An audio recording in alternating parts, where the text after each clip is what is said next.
and then get to the other parts of the briefing, and I'll take some questions after that. Everybody okay? Everybody settled back there? All right. Kirby, it's all yours. Thanks, Karine. All right, good afternoon, everybody. Just a few things at the top. Today, I think you're tracking the first ship successfully left the port of Odesa in Ukraine under this recent deal between the United Nations, Turkey, Ukraine, and Russia. We obviously welcome this important step, and we hope to see more ships depart in the coming days to travel onward to world markets with agricultural products such as grain, wheat, sunflower, oil, and corn. The ship left today had something like 26,000 tons of corn. Russia has, of course, weaponized food and has effectively blockaded Ukraine's ports since the beginning of this crisis. And we urge Russia to meet its commitments under this new arrangement, including by facilitating unimpeded exports of agricultural products from Black Sea ports in order to ease the food insecurity around the world. So we're going to be watching it closely. Also on Ukraine today, National Security Advisor Jake Sullivan, the Secretary of State Tony Blinken, and the Chairman of the Joint Chiefs of Staff, General Mark Milley, spoke together with their Ukrainian counterparts about the enduring U.S. support to Ukraine as the Ukrainian people continue to stand up to Russian aggression, and to inform them about a new $550 million security assistance package that the Biden administration will authorize today.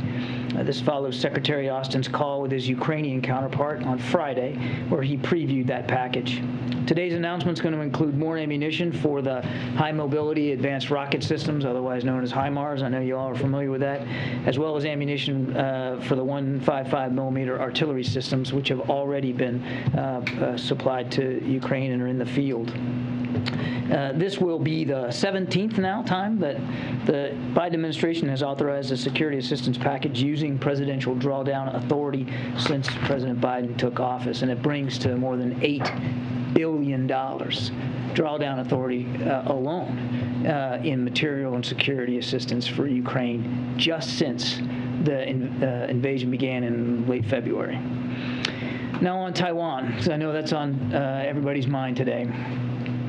I want to reaffirm that the Speaker has not confirmed any travel plans, and it is for the Speaker to do so and her staff.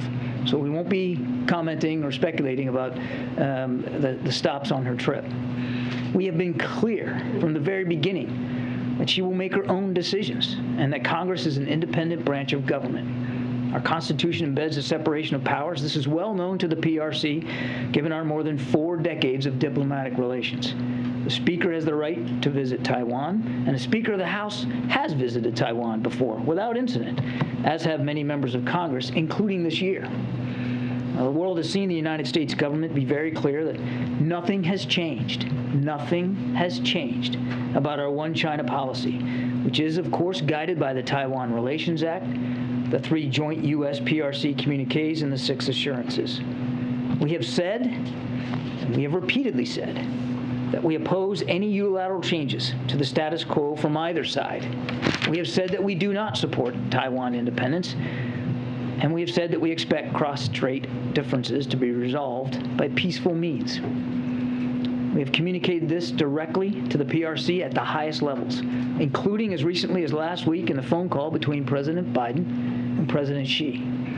The National Security Advisor, the Secretaries of State and Defense, the Chairman of the Joint Chiefs of Staff have also made this very clear to Beijing in a half a dozen recent high-level conversations.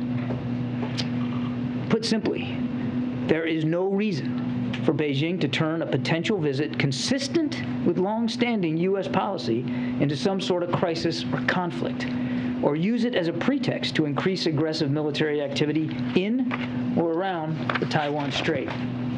And yet, over the weekend, even before Speaker Pelosi arrived in the region, China conducted a live-fire exercise. China appears to be positioning itself to potentially take further steps in the coming days and perhaps over longer time horizons.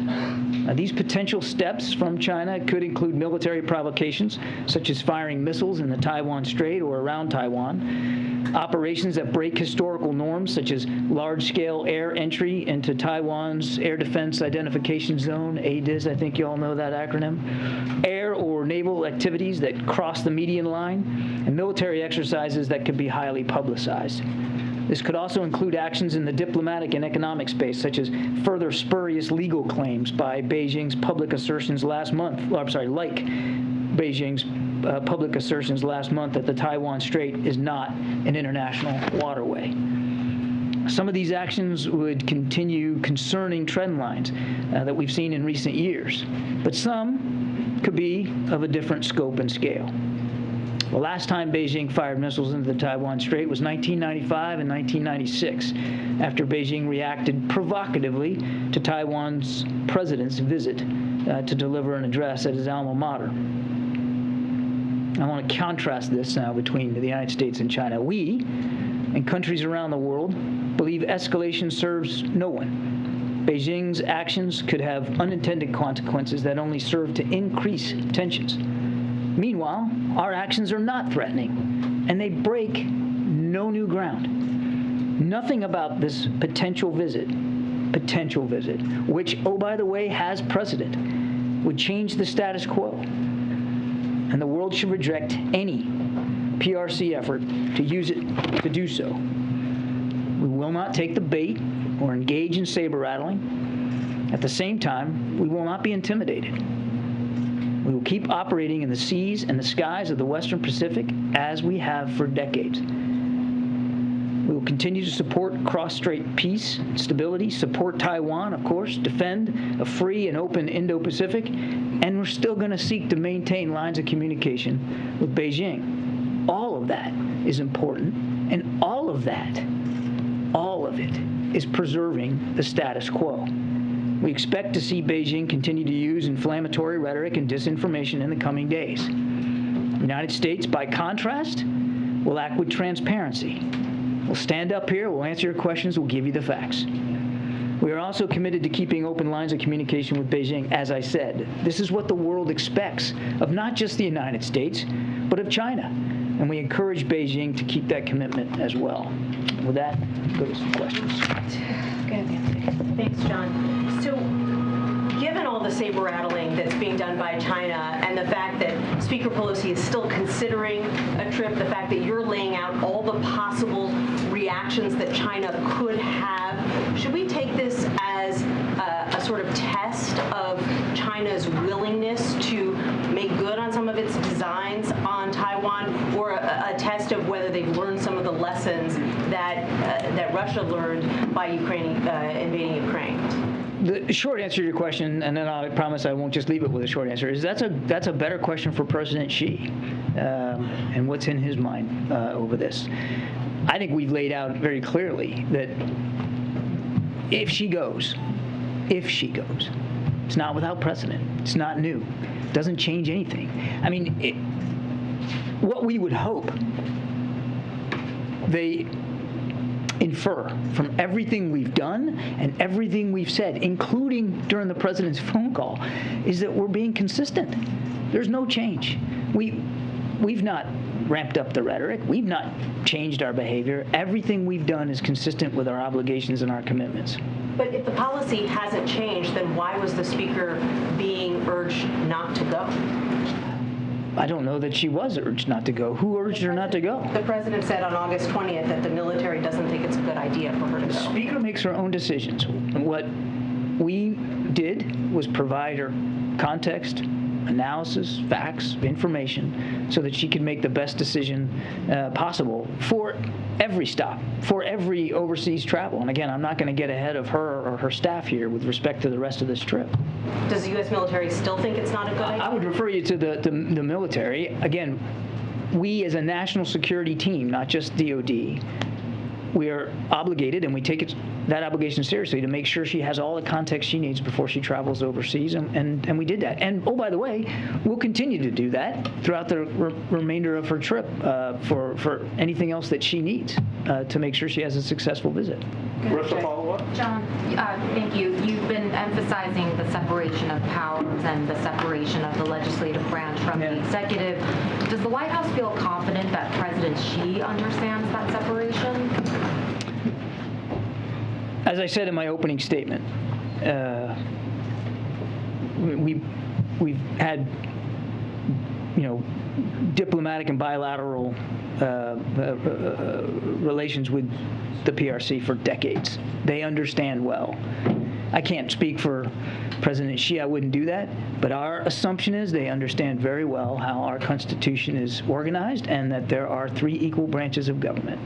I don't think I'm hearing you say yes to that question. I said it in my opening statement that the PRC understands well the separation of powers.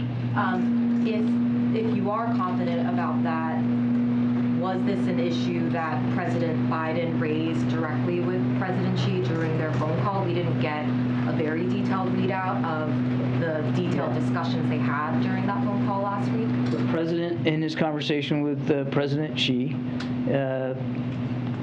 made clear that Congress is an independent branch of government and that Speaker Pelosi makes her own decisions, as other members of Congress do, about their overseas travel. That was made clear. Can I just do one more follow-up? If the policy is that the president wouldn't encourage or discourage a lawmaker from traveling to a specific place because of the separation, if a senior lawmaker were to plan a trip right now to, say, North Korea or Moscow, would we not hear the president weigh in those instances?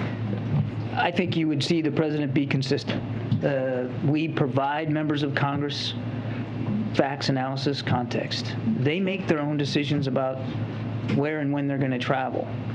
We do the best we can to provide advice and counsel and context and information, and that will continue. There's nothing inconsistent about that at all. I just realized I have my badge on. I got to take this off. Has anyone in the administration or in this White House explicitly spoken with the Speaker and said you should not go on the trip? I know the President has not done that, but has there been any communication from senior national security officials inside this White House? There have been direct conversations with the Speaker and her staff before she left at various levels in the national security establishment. The President did not speak directly with the Speaker about this trip. I am not going to divulge the contents of those conversations that we have, with her, particularly with the Speaker. I will just go back to what I said before, Tyler. Fulsome discussions, context, analysis, facts, information about her overseas travel, which is completely consistent with the way we do it in the past. It seems like this trip obviously is sparking a little bit more anxiety inside this building and throughout the administration. And I understand that you said the president respects the independence, but given the national security risks at play and China's escalating rhetoric, was there not a discussion inside this administration about whether or not you should take a more urgent sense, as MJ just alluded to, if there were other countries at play here, we might see a different response, given what China has said it might do in response to a trip that puts all Americans at risk in their national security. Did the president feel that maybe this is a different case, that he should be more involved or his team should be more involved than he might be? Again, I'm not going to get into the details of the conversation. They were comprehensive discussions about what she wanted to achieve on this trip, where she wanted to go, and we provided her the same set of context and information that we have in the past with respect to her overseas travel. I'm not going to get into the details of that. Phil in the back. Thank you. I guess I'm wondering, why did the president bother with this drama from the beginning? Why not, rather than saying the military doesn't think it's a good idea to go, why not call the Chinese bluff or tell them to pound sand when they started bellyaching about the possibility of this trip? Given, as you pointed out, there's no change in policy and there's precedent for Pelosi to visit Taiwan. So what's the drama? Have you watched the briefings the last couple of weeks? There's been this question of... Yeah, I've been here the last couple of weeks. I haven't seen any drama. I think you're manufacturing it with your question. Look, we have been nothing but clear with the Chinese about where we stand on the issues and the one China policy and our support for a free and open Indo-Pacific. Look, I want to go back to what I said at the beginning, and I hope you took note. Nothing has changed. There's no drama to talk to.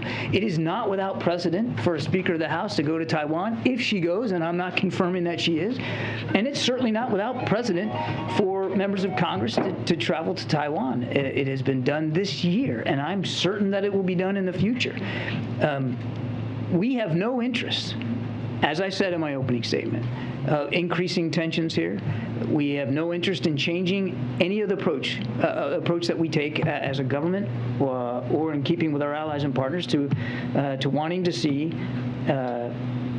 cross-strait tensions be resolved peacefully without a unilateral change. So I don't know about the drama that you're claiming exists. It's quite the contrary here. And the point that we have made, I made it again today, and President Biden made it with President Xi, is everything here is consistent. There's no reason to use a potential visit to justify or to spark some sort of crisis or conflict. We certainly have no interest in that, and there's no justification to use a potential visit as a pretext to conduct what could be escalatory measures, such as the ones I detailed in the opening statement. Hi, John. You keep saying that the Speaker has a right to make her own decision, and another Speaker visited before, which I believe you talked about Gingrich when he visited in 1997. But it's different timing, there's more tension, and the Speaker represents the President's party. So while she has the right to make her own decision, why can you say that the White House disagree with her decision, because that will cause more tension? You can just say that categorically now that she basically, that the White House disagree with her visit? I'm sorry, but you're asking me why I can't just say we disagree with the visit? Correct, because for all the conversation we're just having now, it would cause more tension. All right, so two things. One, there's been no discussion by the Speaker about what's next on her trip. So you're asking me a question as if she's already somehow confirmed that she's going to Taiwan. I haven't seen any such confirmation. And again, I would point you to the Speaker and her staff to talk about her itinerary. And number two, again, our responsibility is to make sure that she and her team have all the information they need. And we keep that line of communication throughout a trip, as we should. Of course, it's a requirement. But the Speaker and her staff, who advises her, they make the decision. So you guys seem to be, or your question seems to presume that we should have, stamped the trip with some sort of approval or disapproval. That's not the way this works. Congress is an independent branch of government. Can you confirm if she's traveling on commercial flights, or is she going officially on a government plane? Because that will be interpreted by the Chinese differently, regardless of what we say. It is commonplace for the Speaker to travel aboard a U.S. military transport aircraft.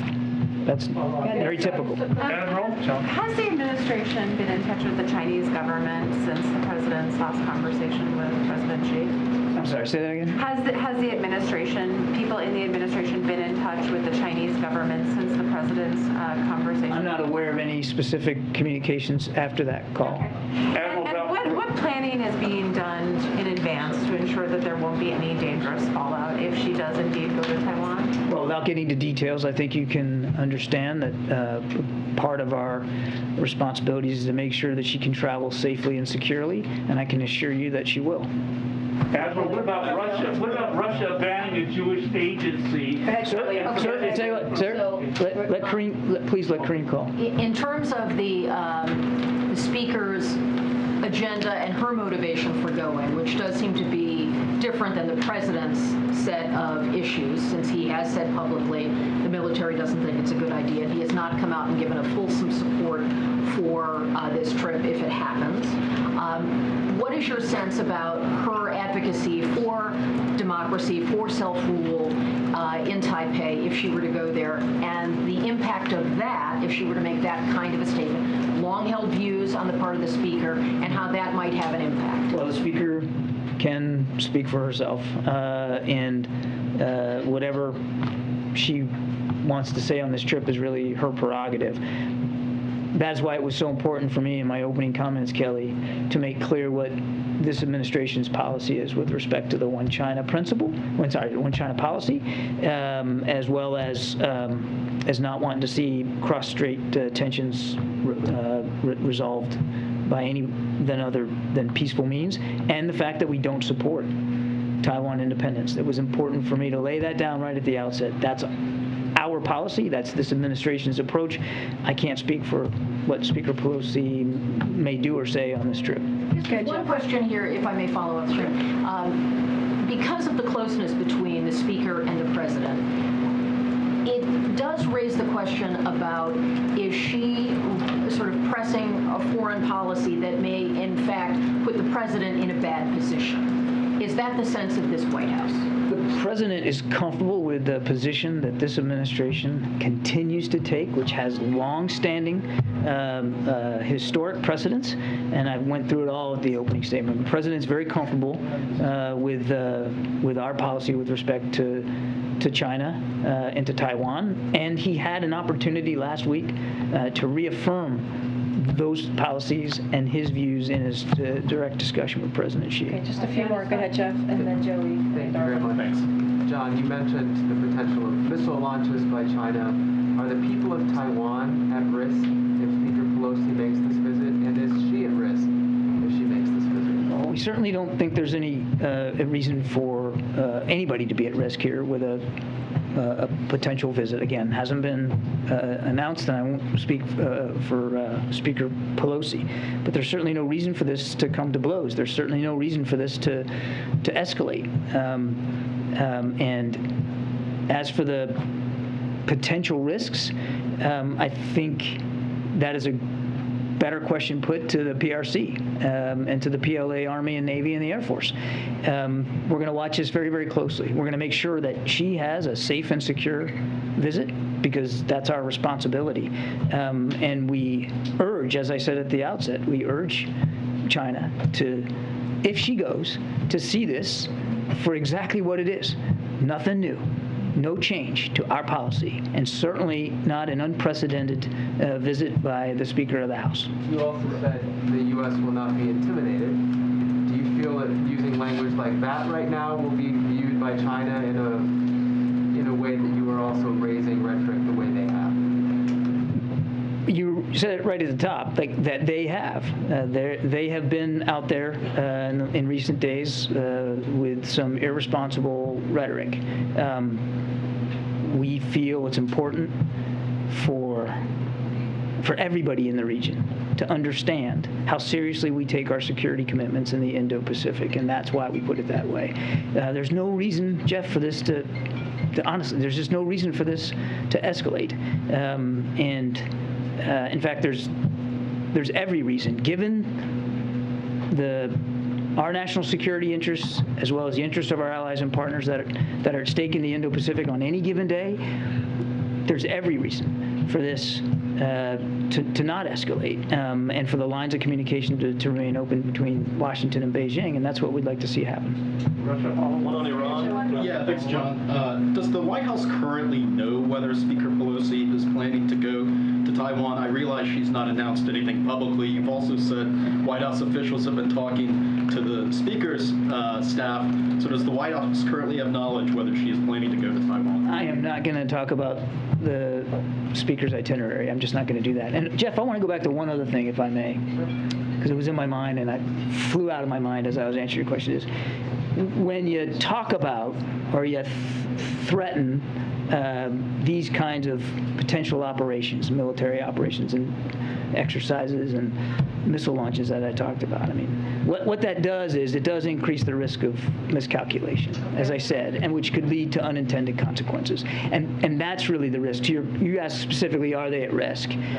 That's where the risk comes in. It's not so much that there might be a direct attack, but it raises the stakes of miscalculation and confusion, which could also lead to unintended consequences. Okay, Karine, and then I'm going to take some in the back. Go ahead, Karine. John, given everything that you've laid out here, why do you think China is reacting the way it is reacting to this speaker and this trip? It's difficult to know specifically, and you're kind of asking me to get inside their brains, and I don't know that I'm comfortable doing that. I think, again, that's a question better put to President Xi and the PRC and their military leaders.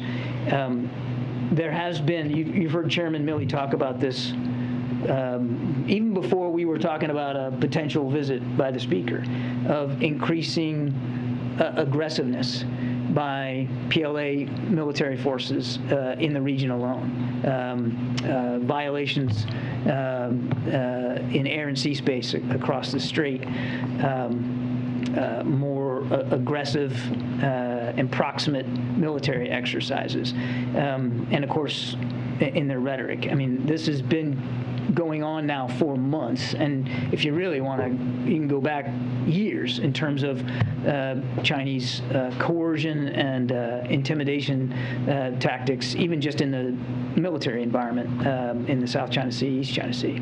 So, been building. I can't account for why they have answered just the possibility of this visit in the manner in which they've done. I can only account for President Biden and for this administration and for how we are trying to manage tensions and, quite frankly, manage this one of the most consequential bilateral relationships in the world. And that is by making it clear what we're seeing, sharing it with you, making it clear that there's no reason, for whatever the reason is, there's no reason that it should spark some kind of conflict, or that it should precipitate increased tensions, or serve as some sort of pretext for some sort of what they would consider a reaction. If the Speaker goes completely consistent with what's been done in the past, and certainly not at all a statement about any change to American policy with respect to one China and to cross-strait tensions, and quite frankly to our obligations under the law to continue to support Taiwan's self-defense. Okay, And if she does go to Taiwan, how will the White House find out about it? Will she call someone in the NatSec team? Will you see it on television? How will you know? Well, look, the Speaker's flying aboard a military aircraft, so we'll know. All right, we're just going to do two in the back, and then we got to wrap it up. Go ahead, SB. All the way in the back. Admiral, you talk about the separation of the Congress and the White House and the executive branch, but when she takes a military aircraft, how then do you, which is under the control of the president, how do you make the case that, well, we had nothing to do with this at all? I didn't say we had nothing to do with this at all. No, we've never said that at all. We, from the time she informed us that she was going to go overseas, we put the gears in motion like we always do, and that is to provide military transportation. Nothing new about that. Provide her team with information, context. You've heard me, you've heard Karine talk about that. Nothing new about that. I mean, it's not that we're not involved, but we don't make the decision for the Speaker. She makes her own decisions. We give her advice and counsel and context. She makes her own decisions, and the President, having long served in the Senate himself, he understands and respects the institutional prerogatives of members of Congress. All right, last question. All the way in the back with the glasses. Thanks, Karine. Thanks, Karine. I have a quick question about the Iranian-American dissident journalist Marcy Alinejad. During an interview on CNN this morning, she called on the Biden administration to expel Iranian diplomats, contending the regime has now twice challenged the U.S. government on U.S. soil, alluding to the kidnap plot last year and then the arrest last week of a man near her home with a loaded rifle. Is that something that the White House is even considering, or if there are other diplomatic levers the president is prepared to pull? There's somewhat of a limit to what we can say on that, so let me just lay it out for you. The United States condemns the apparent attempt to harm leading Iranian activist and U.S. citizen Masih Alinejad at her home in New York last week. We commend law enforcement's swift and effective response to this apparent threat to her. This is an open criminal investigation, and so I'm going to refer you to law enforcement for any further comment. While we wait to see the results of that investigation, we do want to reaffirm that it is a first priority for the Biden administration to counter the threat posed by Iran, including against dissidents that are living in the United States and current and former U.S. government officials. Okay, thank you, everybody. Appreciate it. Thank you. All right, thanks, John. All right, just have one thing at the top, gas prices. Just to provide you all an update on where we are currently with gas prices. We have now been falling for almost 7 straight weeks. As of this morning, gas prices have dropped 81 cents per gallon since their peak in June, as you'll see from the chart to my left here. That means American families who with 2 cars are saving $80 a month. Drivers can now find gas for $3.99 or less at around half of all gas stations across the country, and average gasoline prices have come below $3.99 in 19 states. Putin's war is still putting pressure on global oil supply, but President Biden is taking historic action to mitigate its impacts on American families. He is releasing 1 million barrels of oil a day from the Strategic Petroleum Reserve, which is a historic action that he's taken.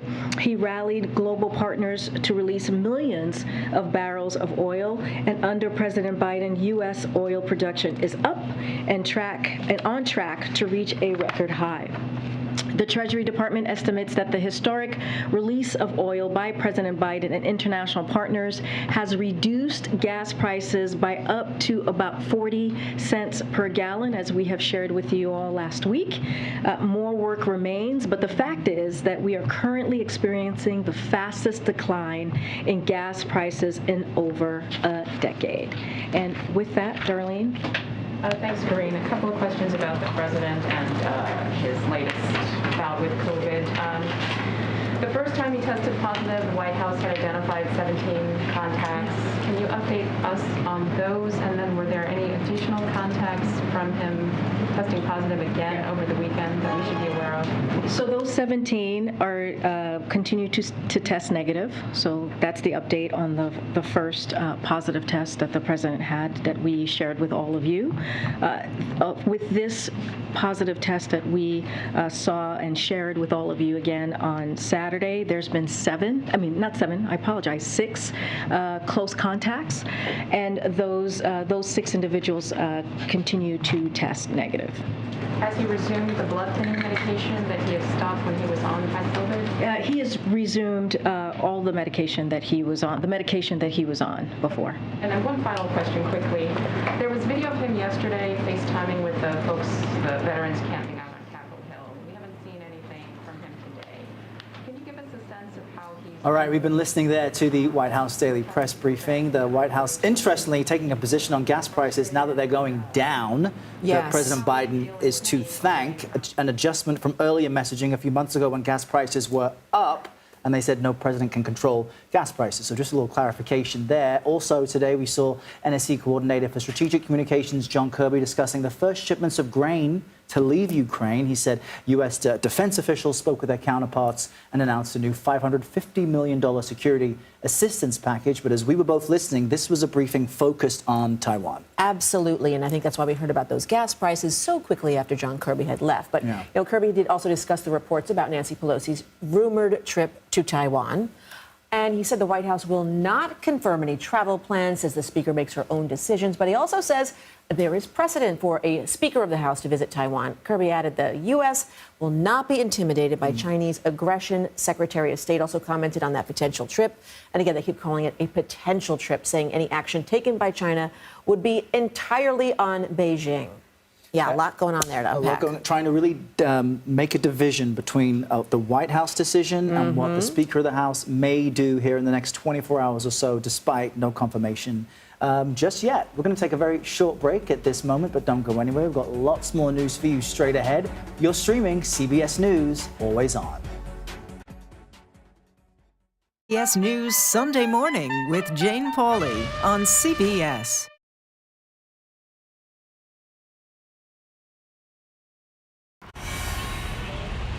You ready? A generation of